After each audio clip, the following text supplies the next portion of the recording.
Today I'm going to be reading Behind the Mask by Yangsook Choi. Halloween is coming. What are you going to be? The children asked one another. Kimin says he will be his grandfather. Going as an old man is not very scary, they tease. What the children don't know is that Kimin's grandfather was a Korean mask dancer, and Kimin doesn't know that the mask holds a secret for him. Yangsook Choi joins Korean and American folk traditions in her story about a boy who finds a link to his grandfather behind the mask. Kimin looked out the window into the wide night sky. In 2 days it would be Halloween, and the glowing pumpkin on his windowsill would light the way for all the wandering spirits. But he still hadn't decided what he wanted to be this Halloween. His mother had said he might find some interesting things for a costume among his grandfather's belongings, but Kimin wasn't so sure about that. Kimin's mother brought 2 boxes up from the basement. "I'll leave these in your room so you can look through them in the morning," she said. "And do be careful," she added. "Some of Grandfather's things are valuable. They're family treasures." Kimin knew that his grandfather had been a famous dancer in Korea. Still, he wished his mother hadn't left the boxes in his room. Kimin got into bed and pulled the blanket over his head so he wouldn't have to look at Grandfather's boxes. He wondered why they made him so uncomfortable, and then he remembered something he thought he had buried. It was a memory of the last time he had seen his grandfather in Korea. Grandfather was old and didn't always recognize Kimin. Sometimes he called him by his uncle's name. But Kimin didn't mind. He liked to sit and talk with him. Kimin speaking English, Grandfather answering in Korean. But mostly Grandfather just smiled at him, and that made Kimin feel good, until one night when he couldn't sleep. A light shone from Grandfather's room. Kimin got up and peeked through a hole in the rice paper door. Grandfather sat on the floor with his back to Kimin. He was bent over a box.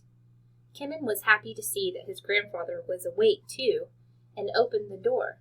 Grandfather turned around, but he looked gruesome. Kimin was terrified and never told anyone about that night. After that, he didn't want to be alone with his grandfather, and now Grandfather was dead. In the bright light of morning, Grandfather's boxes didn't seem so menacing. I will only look at the pictures, Kimin told himself as he opened the smaller box labeled Grandfather's Photos. The top layer was mostly pictures of Kimin and Grandfather. Kimin as a baby in his grandfather's arms, Kimin as a toddler in a park with his grandfather, and Kimin with aunts and uncles and cousins he hardly knew. But then there were pictures Kimin had never seen, of dancers wearing face masks, performing before a crowd. Were these pictures of his grandfather? Kimin's curiosity grew. He looked at the other box, which was labeled Tao. What is Tao? He wondered. Cautiously, he lifted the lid. There, neatly folded, were traditional clothes like those worn by the dancers in Grandfather's photos. Beneath the costumes were the masks, some smiling, some frowning, some fierce. But none seemed very frightening to Kimin now. They were fun to look at, and he laughed at his nervousness. Then he saw the face that had frightened him that scary night in Korea. He ran to find his mother. "What does Tao mean?" he asked. "Oh, did you see your grandfather's Tao? Tao means mask in Korean," she said. Now it all made sense to Kimin. Grandfather had been wearing a mask that night. At school the next day, everyone was talking about Halloween. "Jimmy is going to be an alligator, and I'll be a witch," said Emma. "What are you going to be?" "I'll be my grandpa," Kimin said. "You mean you're just going to dress up like an old man?" someone asked. "Yes," said Kimin. "Well, that won't be much fun. You'll be too slow to follow us for trick-or-treat." The kids laughed at him, but Kimin didn't mind. "Going as an old man is not very scary," they teased, but Kimin knew better. Kimin hurried home after school. Today was the day for trick-or-treating. Kimin knew that Halloween was also a time to honor the dead. Kimmin lifted the mask his grandfather had worn that scary night out of the box. He looked into its face and felt as if grandfather was speaking to him. Then he put it on and tied the black cloth attached to its rim at the back of his head. He looked in the mirror and saw his grandpa as a masked dancer. He moved around the room, dancing as his grandpa did in the photos. Then he put on grandfather's dance clothes.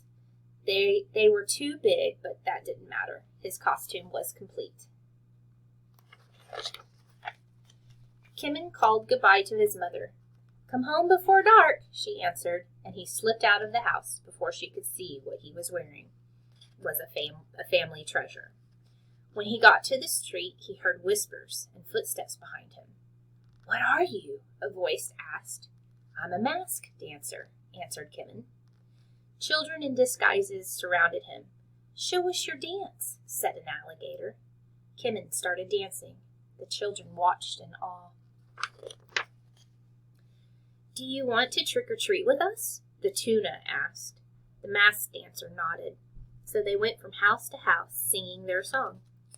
"Trick-or-treat, smell my feet, give me something good to eat." The masked dancer danced. The children circled around him, and they filled their pockets with treats. It had suddenly turned from dusk to dark. It was time to go home. Kimmin didn't know how it happened, but he tripped on the hem of his coat and fell, face first. His mask hit the ground with a thud. Quickly he took off the mask. The nose was scratched, but he was okay. The mask had protected him. "It's Kimmin!" the children shouted. "He's the masked dancer!"